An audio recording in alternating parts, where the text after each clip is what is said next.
السلام علیکم، کیا حال ہے؟ مجھے یقین ہے کہ آپ سب خیریت سے ہوں گے۔ پیارے دوستو، میں ہوں حماد ایان اور آپ سے گزارش ہے کہ آپ گریس کلب چینل کو سبسکرائب کیجئے، بیل آئیکن پر کلک کیجئے تاکہ ہماری نئی آنے والی ویڈیوز آپ تک بآسانی پہنچ سکے۔ دوستو، کرونا کے آگے آج یورپ بھی بے بس ہو چکا ہے۔ کرونا ایک سیلاب بن کر ہر ملک میں پھیلتا جا رہا ہے۔ طاقتور وسائل سے مالا مال ترقی کے کوہ ہمالیہ اس سیلاب کے آگے تنکوں کی طرح بہہ رہے ہیں۔ دنیا کا سب سے طاقتور ملک آج عاجز اور بے بس ہے۔ برطانیہ دنیا میں صحت کا بہترین نظام رکھنے والا ملک ہے، مگر یہ سسٹم اپنے وزیر اعظم بورس جانسن کو بھی کرونا سے بچا نہ سکا۔ بورس جانسن کئی روز تک ہسپتال میں منتقل رہے۔ ٹرمپ جو پہلے اس وبا کو مذاق اڑا رہے تھے، آج اس قدر خوفزدہ ہیں کہ 1 لاکھ تبوتوں کا آرڈر دے چکے ہیں۔ 2 لاکھ افراد کے ہلاک ہونے کا خدشہ ظاہر کر رہے ہیں اور یہ کہہ رہے ہیں کہ اگر یہ تعداد 1 لاکھ تک محدود رکھنے میں کامیاب ہوئے تو یہ ہمارے لیے بہت بڑی کامیابی ہوگی۔ گویا کہ اس بات کی امید ہے کہ اگلے چند روز میں امریکہ میں بڑے پیمانے پر ہلاکتیں ہوں گی۔ فرانس، اٹلی، اسپین کے جدید سسٹم اور وسائل کو رونقتا ہوا یہ وائرس آج ہزاروں میل دور تک پھیل چکا ہے۔ مغربی ملکوں کے پر رونق شہر، ان شہروں کے پارک، بازار، ہوائی اڈے، ہوٹل، آج سب کچھ ویران ہو چکا ہے۔ پالتو جانوروں کا جنون کی حد تک شوق رکھنے والے معاشرے میں اب اپنی اس محبت اور شوق سے بوجھ سمجھ کر جان چھڑوائی جا رہی ہے۔ پیارے دوستو، ویکینڈ کو تہوار کے طور پر مناتے ہوئے گھروں سے نکل کر پارکوں، بازاروں اور شاپنگ مالز کا رخ کرنے والے لوگ آج اپنے گھروں تک محدود ہو کر رہتے ہیں۔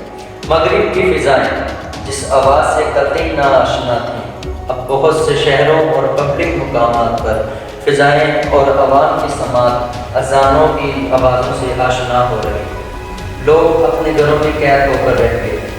مغربی ملکوں میں بہت سے نامور، متحرک اور بااثر پاکستانی بھی اس وبا کی زد میں آ کر اپنی جانیں دے چکے ہیں۔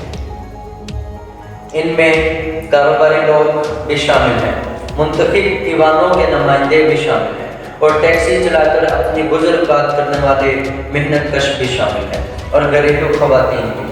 آئے روز برطانیہ اور امریکہ سے کسی جانے پہچانے شخصیت کے اس دنیا سے پوچھ کر جانے کی ہمیں وقتاً فوقتاً اطلاع ملتی رہتی ہے۔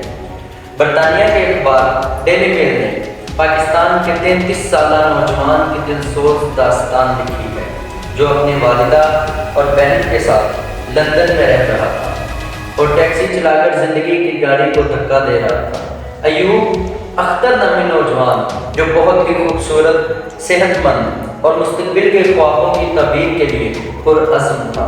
یہ نوجوان اس وقت اس گردش رواں کا شکار ہوا جب ایک عورت اس کی ٹیکسی میں سوار ہوئی اور وہ مسلسل کھانستی جا رہی تھی۔ ایوب اختر خود کرونا کا شکار ہو کر ہسپتال پہنچ گیا۔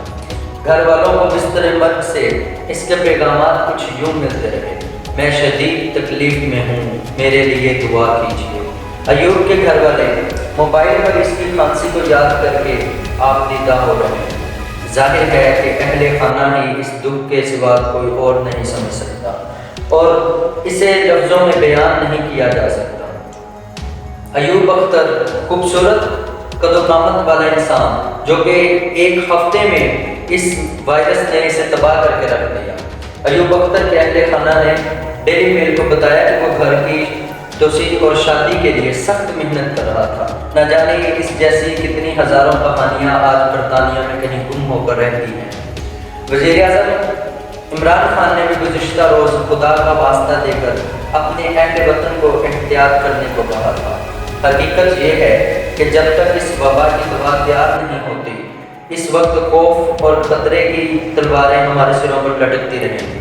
چین نے ووہان میں جہاں سے یہ وائرس پھیلا تھا بہت جان جوخم سے اس پر قابو پا لیا، مگر حفاظتی تدابیر اب بھی جاری ہیں۔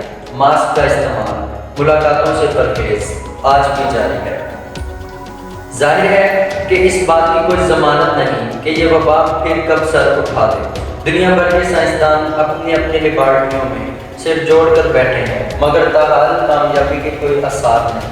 ویکسین کی تیاری کب ہوگی، کہاں ہوگی، یہ کسی کو خبر نہیں۔ لیکن پیارے دوستو، اس صورتحال میں حفاظت اور بچاؤ کی پہلی ذمہ داری عوام پر عائد ہوتی ہے۔ عوام کو اس بیماری سے وابستہ تصویروں اور خبروں کو محض افسانے سمجھ کر حکومت اور انتظامیہ کے ساتھ تعاون کرنا چاہیے۔ میرے پیارے دوستو، سب سے اہم بات، وقت ضائع نہ کیجیے بلکہ اپنے رب کو یاد کریں، نماز پڑھیں، قرآن پاک کی تلاوت کریں، اپنے آپ کو مصروف عمل رکھیں، خدا کی یاد میں رکھیں۔